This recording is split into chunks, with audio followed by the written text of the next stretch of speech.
Lord, macho yangu yamefunguka, naona mambo ya watu hapa.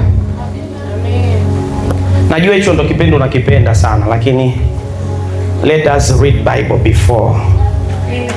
Let us read Bible first. Tunasoma mstari wa kwanza wa kitabu cha Luka 18. Let us read. 1, 2, 3. Akawaambia kwa mfano ya kwamba imewapasa kumwomba Mungu siku zote, wala wasikate tamaa. Tunarudia tena. Akawaambia kwa mfano ya kwamba imewapasa kumwomba Mungu siku zote, wala wasikate tamaa.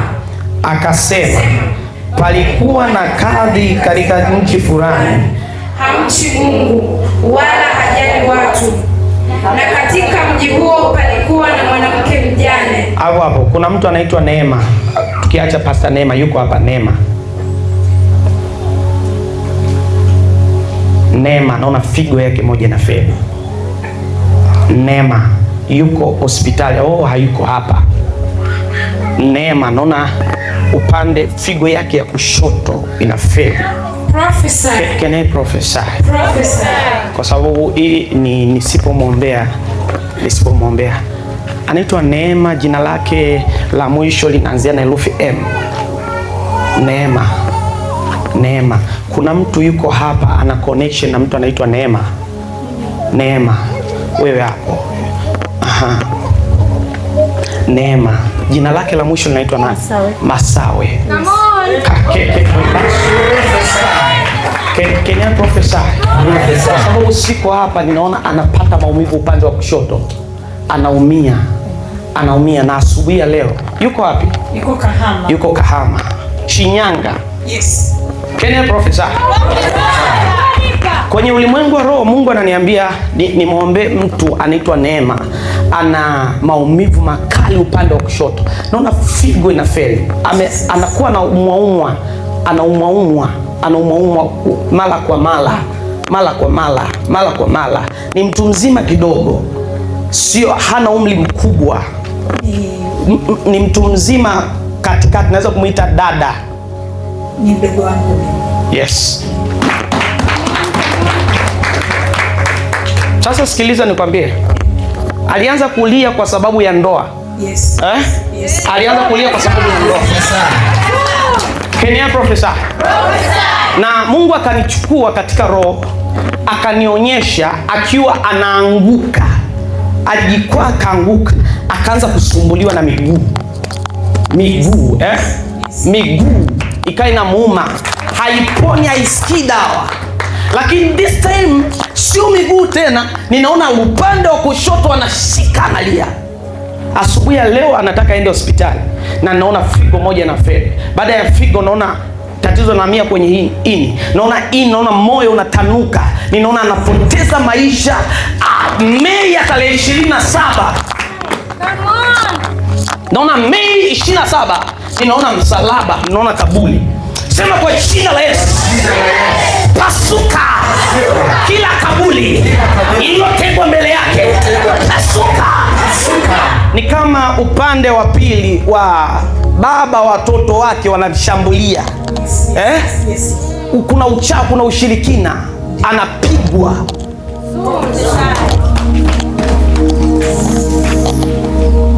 If I am to be a prophet singer, yes. If I am to be a man of God, yes. Mtumishi wa kweli wa Mungu, ninaikanseli mauti. Na kuanzia leo hayo maumivu hata yasikia tena. Ninapokuombea wewe, napokea kwa touching. Ninapokuombea wewe, mkono wa Mungu unamgusa popote alipo. I locate the hand of God wherever she is. In the name of Jesus. Hear me. Let back to the Bible. Turudi kwenye Biblia. Kaa rohoni, kuna kitu unapokea. Kaa rohoni mwanangu. Tunasoma mstari huu mmoja, alafu tunamwachia Pastor Neema anaisoma hii habari ukiwa unaisikia vizuri. Tunarudia. 1, 2, 3. Akawaambia mfano ya kwamba imewapasa kumwomba Mungu siku zote, wala wasikate tamaa. Haya, tunarudia tukiigeuza kwa namna hii. Unakuwa unasoma kama unaambiwa wewe. Sema amen. Amen. 1, 2, 3. Akaniambia mfano ya kwamba imenipasa kumwomba Mungu siku zote, wala nisikate tamaa. Tunarudia tena. Akaniambia mfano ya kwamba imenipasa kumwomba Mungu siku zote, wala nisikate tamaa. Pasa Neema. Mstari wa 2. Akasema, palikuwa na kadhi katika mji fulani. Hamchi Mungu wala hajali watu. Ndiyo. Na katika mji huo palikuwa na mwanamke mjane aliyekuwa akiendea akisema, nipatie haki na adui wangu. Naye kwa muda alikataa. Alafu akasema moyoni mwake, ijapokuwa simchi Mungu wala sijali watu, lakini mwanamke, kwa kuwa mjane huyu ananiudhi, nitampatia haki yake, asije akanichosha kwa kunijia daima. Bwana akasema, sikilizeni asemavyo yule kadhi dhalimu. Na Mungu je, hata wapatia haki wateule wake wanaomlilia mchana na usiku, naye ni mvumilivu kwao? Nawaambia, atawapatia haki upesi. Walakini ajapokuja mwana wa Adamu, je, ataiona imani duniani? Hapo umeelewa? Huyu nani? Kadhi dhalimu. Yes. Aliona anasumbuliwa, akasema huyu mtu asinichoshe. Sawa. Akasema huyu mtu asimchoshe. Mstari wa 4. Naye kwa muda alikataa. Alikuwa anakataa toka mwanzo, lakini huyu mtu alikuwa anamwendea kila wakati. Halafu akasema moyoni mwake, ijapokuwa simchi Mungu wala sijali watu, lakini kwa kuwa mjane huyu mjane alikuwa anasumbua, huyu ananiudhi, yani amekuwa akienda kila wakati. Akasema ananiudhi, nitampa haki yake. Amen. Kwa sababu alikuwa ni msumbufu, asije akanichosha kwa kunijia daima, kwa sababu hakuacha kwenda. Hata kama alikataliwa, hakuacha kufanya nini? Hata kama hakupewa, hakuacha kufanya nini? Hata kama alijibiwa vibaya, hakuacha kufanya nini? Bwana akasema, sikilizeni asemavyo yule kadhi dhalimu. Na Mungu je, hata wapatia haki wateule wake? Sikiliza nikwambie kitu kimoja. Huyu mtu alienda, akaenda tena na tena akaenda, hakuchoka. Pray without ceasing. Ombeni bila. Kwenye ulimwengu wa roho usichoke kuomba.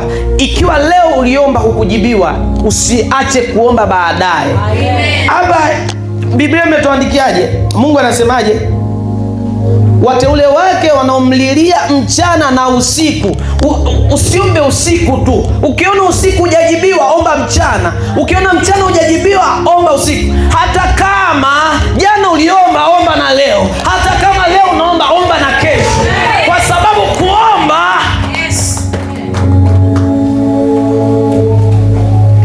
ni maisha, sio uhitaji. You understand? Kuomba ni maisha, sio uhitaji. Ukiona leo hujapewa, omba. Sema amen. Ukiona leo umechoka, pata muda mwingine, omba. Kuomba kunatengeneza kitu kwenye ulimwengu wa roho. Na leo tutaomba. Nasema leo tutaomba. Wewe ambaye hujui kuomba, leo utajua kuomba. Leo kuna watu watajazwa Roho Mtakatifu hapa.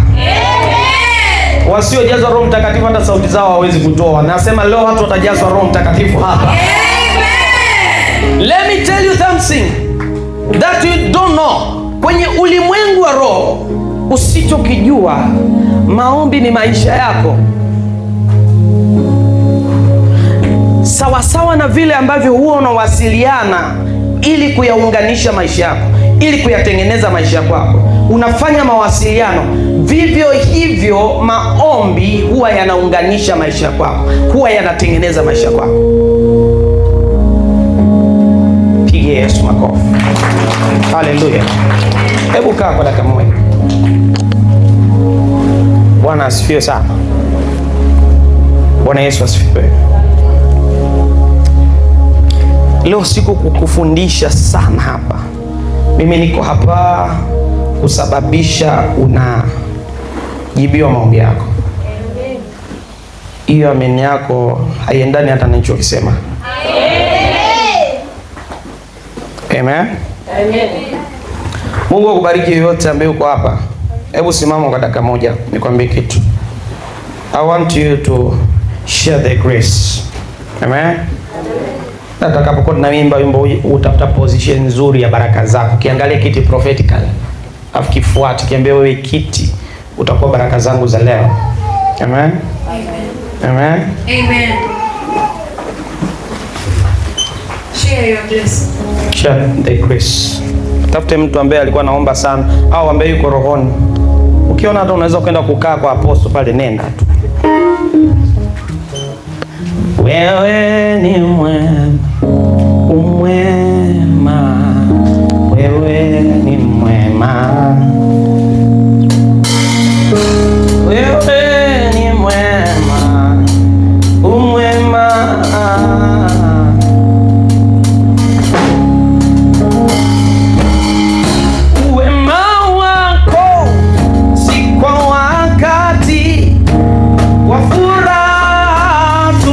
Kusalimiana na watu 5, 4, 6, 10. Wakaribishe kwenye ibada na weke kwenye position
nimeiba sana, ila natamani unipe muda wako kidogo. Bwana Yesu asifiwe sana. Wamsalimie jirani yako, wamsalimie vizuri.